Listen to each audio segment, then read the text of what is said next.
Hi friends, ഒരു പുതിയ video ആയിട്ട് ഞാൻ നിങ്ങളുടെ ജിൻസൺ ജേക്കബ്.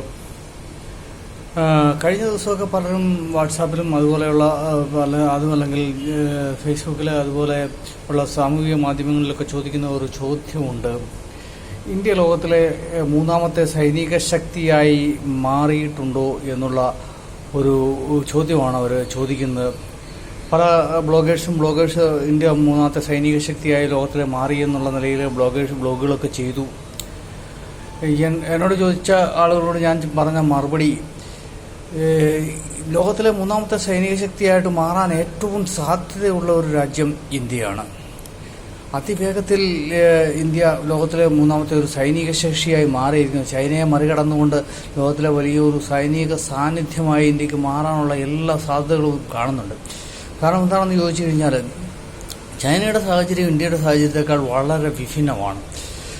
ചൈനയ്ക്ക് മിലിറ്ററി സാങ്കേതിക വിദ്യയൊക്കെ സ്വന്തമാക്കണമെങ്കിൽ സ്വന്തമായിട്ട് തന്നെ ഗവേഷണങ്ങൾ നടത്തി ഉരുത്തിരിച്ച് കൊണ്ടുവരേണ്ടതായിട്ടുള്ള വലിയ ഒരു ആവശ്യമുണ്ട്. അല്ലെങ്കിൽ ലോകത്തിലെ മറ്റേതെങ്കിലും ഒരു രാജ്യം ചൈനയ്ക്ക് സൈനിക സാങ്കേതിക വിദ്യ നൽകുമെന്ന് പറയുന്നത് നൽകാനുള്ള ഒരു സാധ്യതയും കാണുന്നില്ല. റഷ്യയുടെ മോസ്റ്റ് അഡ്വാൻസ്ഡ് ആയിട്ടുള്ള ടെക്നോളജികൾ ഇന്ത്യക്കാണ് നൽകുന്നത്.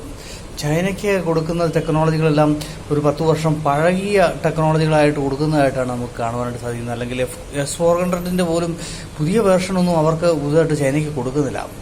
നമുക്ക് S-500 തന്നെ തരാമെന്ന് പറയുന്നുണ്ട്. അതിന് ടെക്നോളജി ഉൾപ്പെടെയാണ് തരുന്നത്. മനസ്സിലായില്ലേ? അപ്പോൾ അതുകൊണ്ട് ഇന്ത്യക്ക് വളരെ ശക്തമായിട്ട് ലോകത്തിലെ മൂന്നാമത്തെ സൈനിക ശക്തിയായിട്ട് അതിവേഗം മാറിക്കൊണ്ടിരിക്കുകയാണെന്നുള്ള യാഥാർത്ഥ്യം മനസ്സിലാക്കണം.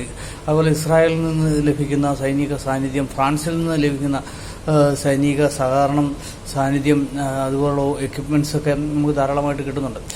അതൊക്കെ നമ്മളെ വളരെ ശക്തമായിട്ട് ലോകത്തിലെ ഒരു മൂന്നാമത്തെ സൈനിക ശക്തിയായിട്ട് മാറ്റും. അതുപോലെ നമ്മുടെ DRDO ഡിഫൻസ് ഗവേഷണ രംഗത്ത് വളരെ അഡ്വാൻസ്ഡ് ആയിട്ടുള്ള ചില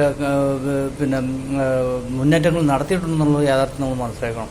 അപ്പോൾ ഇതെല്ലാം കൂടെ കൂട്ടി വായിക്കുമ്പോൾ നമുക്ക് മനസ്സിലാക്കുവാനായിട്ട് സാധിക്കുന്നത്, ചൈനയേക്കാൾ എപ്പോഴും ഒരുപടി മുൻപിൽ പോകാനുള്ള ഒരു സാധ്യത ഇനിയുള്ള കാലഘട്ടത്തിൽ ഇന്ത്യക്കുണ്ടെന്നുള്ള ഒരു യാഥാർത്ഥ്യം നമ്മൾ മനസ്സിലാക്കണം. കാരണം എന്താണെന്ന് ചോദിച്ചു കഴിഞ്ഞാൽ, സാങ്കേതികവിദ്യ അങ്ങനെ സ്വന്തമായിട്ട് മാത്രം ഡെവലപ്പ് ചെയ്തെടുത്തുകൊണ്ട് ഇനിയുള്ള ഒരു രാജ്യത്തിനും അങ്ങനെ എത്ര പെട്ടെന്ന് പിടിച്ചിരിക്കാൻ പറ്റത്തില്ല. കാരണം ലോകം മുഴുവൻ ഒരു വലിയ ഒരു കോളനിയായി മാറിക്കൊണ്ടിരിക്കുക. അപ്പോൾ ഓരോ സ്ഥലത്തു നിന്ന് മാത്രം കിട്ടിയത് കൊണ്ട് കാര്യമില്ല.